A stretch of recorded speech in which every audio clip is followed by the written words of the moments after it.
Hello and welcome once again to the Near Futurist podcast. My name is Guy Clapperton. If you're a regular listener, you'll be aware of what comes first, so here's a quick plug for my media training service at Clapperton Media Training.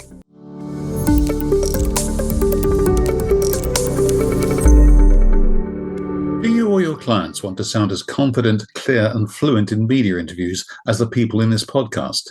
Of course you do. My team and I can help. Drop my assistant Lindsay, that's lindsay@clapperton.co.uk, a note, and she'll set us a time for an initial chat. Or go to the website at clapperton.co.uk, two P's, to find out more. Now, back to the podcast.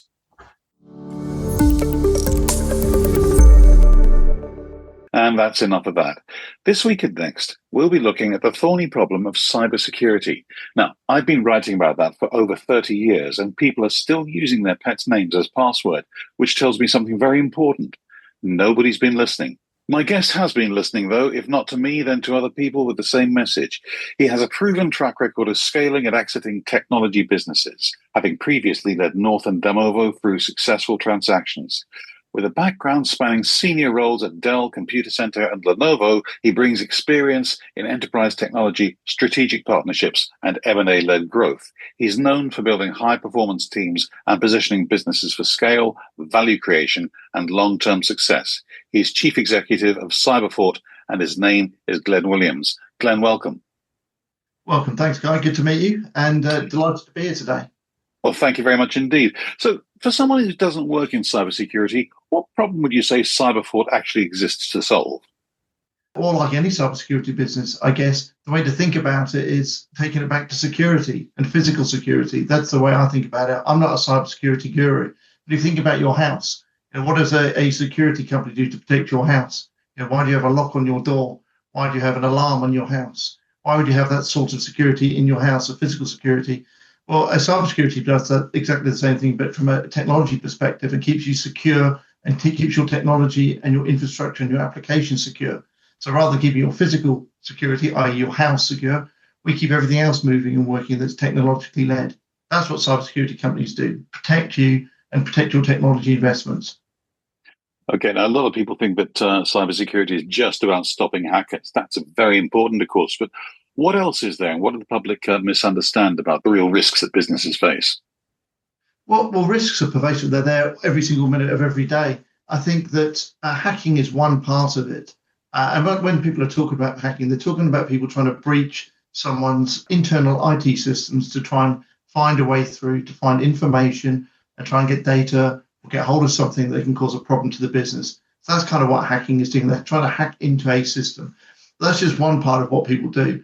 I guess the real risk around cybersecurity is the fact that, if you're not looking after yourself and protecting your business and making sure you're resilient, somebody can get in and can do some serious damage to your organization. Again, I'll take it back to the physical security of a house. It's the same type of principle. If you're not protecting your house and doing all the right types of things that you need to do, it depends how much you value your house as well. How important is your house? If your house is a shed at the end of the garden, you don't need to put ring doorbells and all kinds of other sort of things around it to keep it safe and secure. But if you've got a multi-million pound house you want to keep safe and secure, you should put the right level of physical security around it. Same in cyber. It's exactly the same principle. Your data, your information is incredibly important than what you've got. And it's not just a case of protecting your business. Legally, there's responsibility on an organization and the directors to show the right levels of security are in place. So it's not just hacking. Hacking is the way in, that somebody will get into an organization. But that's just one element of it. Cybersecurity is much broader than that. I still hear people say things like that they're covered, they've got their antivirus up to date, things like that. These are mostly micro businesses, not the larger businesses, of course. But when people come to you, what's the first thing that tells you that they're exposed, even when they think they're fine? Well, normally they think they're fine. So that's the big issue. So what you have to do is, it's almost like when you go, I keep using analogies here, but when you go and see a doctor and you think there's nothing wrong with you, and you do an MOT checkup, and they say, well, actually, you've got all these issues wrong with you, you've got to do something about it. It's a very similar approach that we would take. So we would do something called like a threat model, as an example, where we would go in and do some initial work. We'll also do some penetration testing. So that is hacking. We'll demonstrate how easy it is to get into somebody's system and network. Because often they'll say, well, we haven't got a problem here. We've got cybersecurity insurance. We've got an IT service provider that's protecting us. We've bought all the right software and all that kind of stuff. So we don't need any help. I think the reality is, in fact, that I'd say 99% of companies come to us with that approach. It's very rare that someone will come to you and say, we need to do something. The people who do that are the ones who've been breached, i.e. the ones who've been hacked. Typically, people who've not had anything or not had attacking or breach, they think there's something wrong. So what you have to do is, unfortunately, you have to show them where the challenges are, where the breaches are, and a threat model or something like that will show somebody this is how somebody could get into your organization. This is how easy it could be. At the most kind of practical level, if I was talking about that, how would you do that in a real world? You could, for example, I've seen this done before, where people would wear a high-vis jacket and go into an office and somehow get through the security you need to get to and be sitting with their feet up on the CEO's desk, tapping on his laptop. That's an example of showing somebody how easy it is to breach someone's security. You could do that literally, which is what that was, or you can do it virtually, which is what we would be doing. So people don't know they've got a problem until they've actually been hacked. That's 99% of the time. So what we have to do is show them this is what the problem could be. And that's what our job is. I may be stretching this a little too far, but you use the doctor analogy. There is also the issue of people actually telling the doctor the truth when they ask difficult questions like, how much do you drink every week? So I'm wondering if you get people coming and giving you almost a deliberately rosier picture than there actually is. I think some of it's deliberate, but I think a lot of it isn't deliberate because they don't know what they don't know. So known unknowns and all that kind of stuff that was spoken about in the past, people don't really know because it's an area of, people associate that the IT guy should know this stuff because it's in IT and technology. But cybersecurity is kind of, it's a risk issue and a security issue, less of an IT issue. IT is the mechanism that people are getting into this, but it's a security issue. And so they just assume that the IT guy knows what he's doing, and the IT guy possibly thinks he knows what he's doing. So it's not deliberate, but they're not experts. And that's why when you asked earlier, what is it companies like us do? We are experts in this space. You have to have certain certifications. You have to have certain qualifications. This is really an expert-led technology field. And you mentioned in the introduction, I have worked for many technology businesses. This is the first industry that I've worked in where you actually have to be experts. You can't pretend to be an expert in this. You really have to know what you're doing. And I think that's the big difference between this and other technology sectors. So to answer your question, the reason that we exist is because you need to have experts coming in. Another example could be, if you think about in the UK, a gas safety certificate, you have to have a gas engineer come around. He has to be accredited and have all the right things. You couldn't just get a guy off the streets to come and get your insert and do some testing on your boiler. It just couldn't work that way. You would have to get someone who's an expert and knows what they do. But then the problem is you just go and do one thing. You just got your certificate there and say, look, I'm protected now. Well, actually, you're not. You probably want to put a CO2 sensor up just to make sure you're safe. Or you want to put other things around the house to make sure that the right emissions are not coming out, et cetera, et cetera. So it's that type of thing that's done. People think they're safe because they've got the piece of paper, and I think they're safe because they might have had an expert round. But what they need to do, it needs to be ongoing, continuous. And that's when people talk about cyber resilience. That's what they're talking about. Indeed, and that's a very important concept. I know also that you talk a lot about licensing. A lot of people see licenses for software as just an inconvenience and a load of old paperwork. But I understand you have very strong feelings about what they actually do in terms of having sufficient licenses for your organization. Well, I mean, so us, it's slightly different. Organizations need to be covered and protected and have the right number of licenses. Because we're a managed services provider or managed security services provider, we actually buy the licenses ourselves. So we're delivering it as a managed service. So we protect organizations, and we're just doing it on a number of endpoints or whatever devices they've got. But yeah, you do need to be protected from a license. And the most important thing actually is just making sure you're up to date, the most latest, most relevant versions of the software. That's probably the most important thing that organizations do. That makes a lot of sense. And some breaches or failures don't actually start with a clever attack, with something boring being ignored. Can you think of any examples of those from your clients? Not from our clients, because our clients don't get breached. So he says... From your prospects or people who later recovered and became your clients. Good catch, by the way. Yeah, exactly. There you go. We've got an incident response team. So an incident response team, they get stood up when companies do get breached, and they're asked to go in and figure out, do some sort of forensic work, to understand what's happened and get organizations back up and running.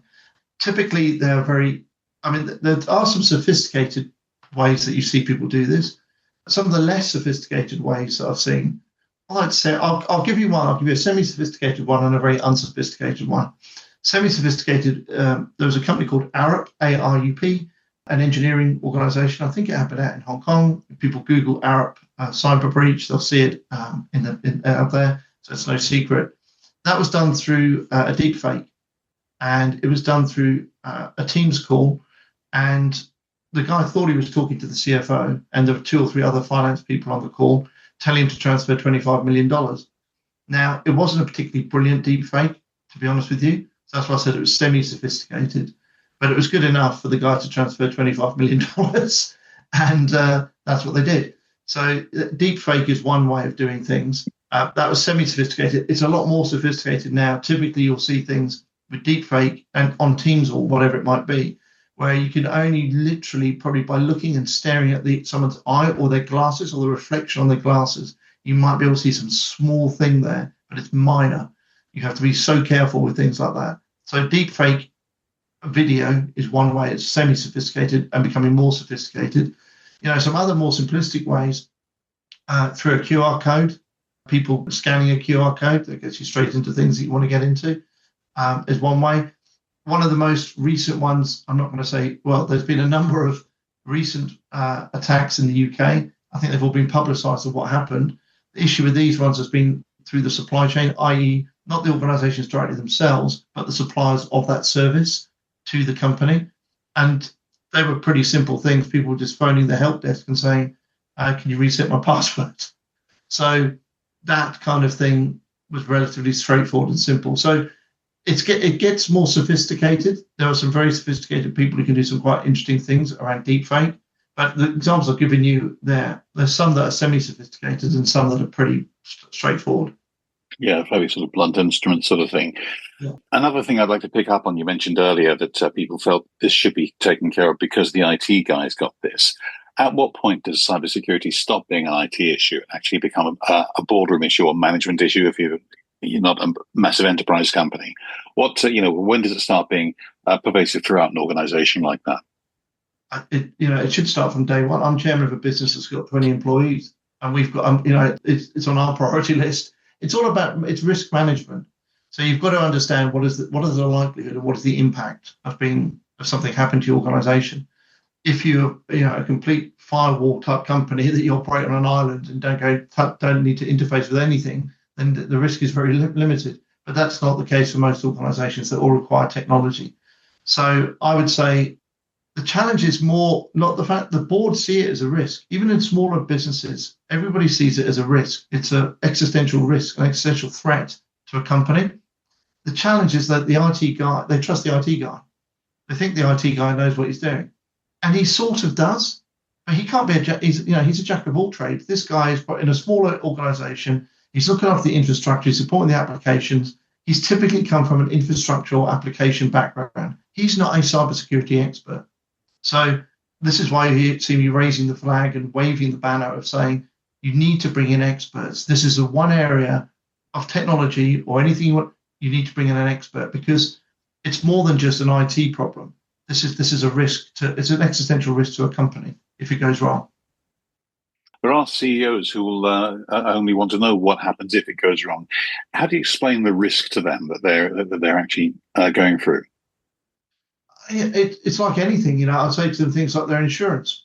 So again, thinking about when you're driving a car, some of them want to understand, what's the benefit of this. Well, if you're a 21-year-old who just passed your driving test, you put a black box recorder on, your insurance premium goes down. If you go and work with a cybersecurity expert, guess what happens? Your insurance premium goes down. Your cyber insurance premium goes down. So working with people like us would drive that. So it's a really simple concept. It's about risk and insurance. It's how you take health. I'll say to the CEO, you take health and safety. It's important to your business. Well, yeah, it's a risk if somebody falls over. So, well, this is much more important than that because if somebody gets into your company could be gone. So, and there are countless examples of that having happened. So I think you just need to it's not fear mongering, but it's just making people aware. You have to speak to people in their language, not use acronyms, not use cyber talk. You just got to explain to them it's about risk. and insurance, and making sure you've taken the right level of insurance out. I don't mean insurance in terms of insurance premium. I mean levels of insurance by making sure you've got the right supplier, the right experts protecting you. That's what you need to do. Most CEOs kind of get it. They do understand it. They don't always like paying for it because it feels like it's an insurance policy you're paying for that it might never happen. But that's why you have insurance policies. So if it does ever happen, then you're protected. If you were to, just to round off this first part of the interview, if a business could fix only one thing this year to reduce cyber risk, let's say they've taken no reaction, they've got a package, maybe something like Kaspersky or one of the packaged versions. What else should they do? What precaution could they take to reduce cyber risk at first glance? I mean, the first thing you need to do is, because most of these are human issues, so you've got to train your staff in any company.